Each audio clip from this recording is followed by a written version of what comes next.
l'initiative de la journée était un tripartite dont Technofutur avec TIC, avec Pierre Lelon et Pascal Coty de la OET. On s'est réunis à trois, on a voulu construire cette demi-journée finalement sur base de la chaîne de valeur, de la mobilité, mais aussi de la connectivité aux ressources des entreprises pour la Belgique et essentiellement évidemment pour la Wallonie et pour les PME.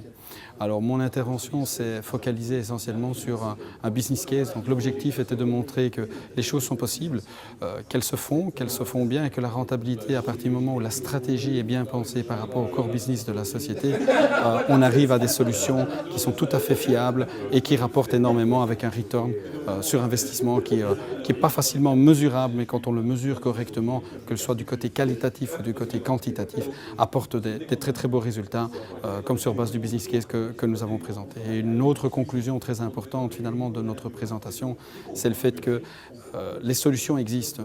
Les entreprises aujourd'hui, notre approche, ou en tout cas notre perception des entreprises en Wallonie et des PME, c'est que manifestement elles ne sont pas au courant que ça existe, ou dans certains cas ont peur d'implémenter par rapport à des risques de sécurité et autres. Et la réponse est non, il n'y a pas de crainte à avoir. On peut mettre en œuvre quelque chose qui fonctionne et qui rapporte à partir du moment où c'est bien conçu et bien pensé. Nous sommes une société qui, comme activité de base, s'est greffée au niveau de l'authentification forte et la signature électronique et digitale.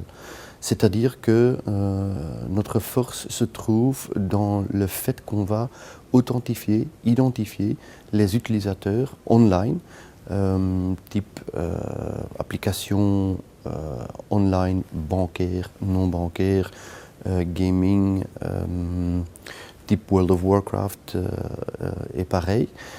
On va donc établir l'identité de l'utilisateur qui utilise la plateforme applicative. Une fois que l'utilisateur s'est identifié, on va faire en sorte que on va signer les transactions que l'utilisateur a fait.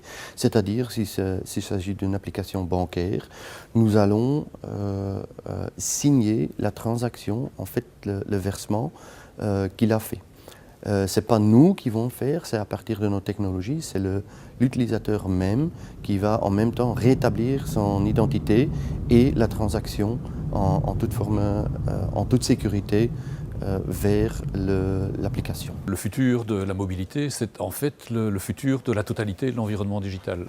Le PC, c'est ce qu'on utilise maintenant, mais à très court terme, mais déjà maintenant, de plus en plus. Allez, moi, j'utilise mon GSM, mon smartphone, Windows 7 pour également accéder à mon Facebook, pour rester en contact sur les réseaux sociaux. Donc le futur de la mobilité, c'est en fait le point de convergence de tout ce qui va devenir notre accès au monde digital. Alors c'est un futur pour nous, mais c'est également un futur à l'échelle de la planète. Il y a déjà actuellement à peu près 5,5 milliards de GSM qui sont utilisés dans le monde pour une population qui est un peu au-dessus de 6 milliards d'habitants. Donc je pense qu'on peut dire que déjà maintenant, en fait, la quasi-totalité de la planète est d'une manière ou d'une autre soit connectée, soit en état de trouver quelqu'un, le voisin juste à côté, qui lui a accès à la société digitale.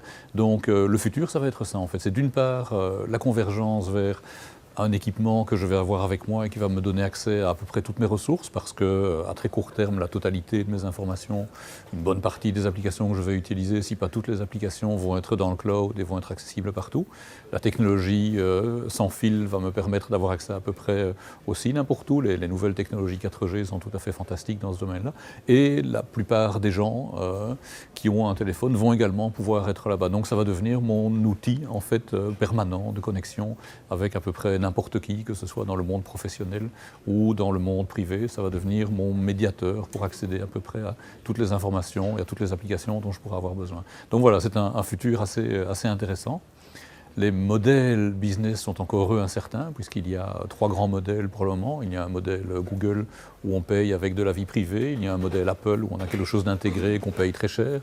Il y a un modèle Microsoft où on paye uniquement pour du logiciel, mais on doit se débrouiller pour avoir des équipements sur lesquels ça va tourner. Donc ces 3 modèles-là ne sont pas encore vraiment complètement stabilisés.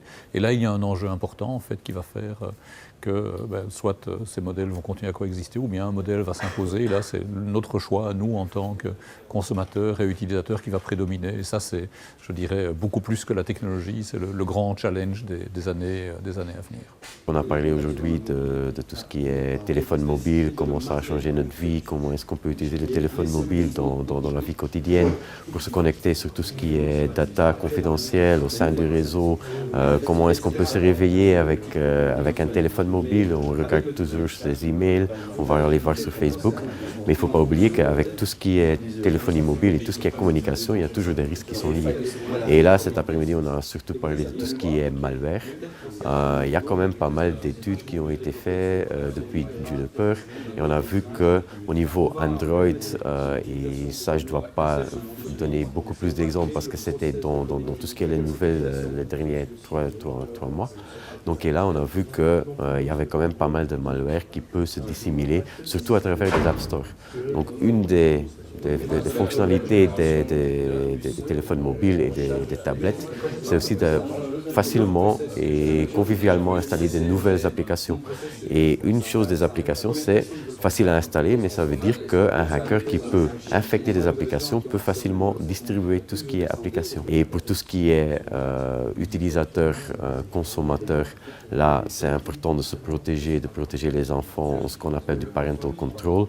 Donc là on peut installer un produit qui est géré par un service provider par exemple, mais on a aussi des produits qui sont gérés par l'entreprise, où l'entreprise peut imposer une police de sécurité pour les devices. Et là ça pose aussi la possibilité à les entreprises, au lieu de dire moi je vais imposer à tous mes utilisateurs un téléphone spécifique, par exemple un Windows 7 de telle marque, et je vais complètement le clôturer et je vais le sécuriser, et seulement ce téléphone-là ils peuvent utiliser pour faire leur boulot, ils ne peuvent pas se connecter sur leur email privé, ils ne peuvent pas se connecter sur Facebook. Au lieu de faire ça, on peut faire une police de sécurité qui s'appelle une police de sécurité Bring Your Own Device.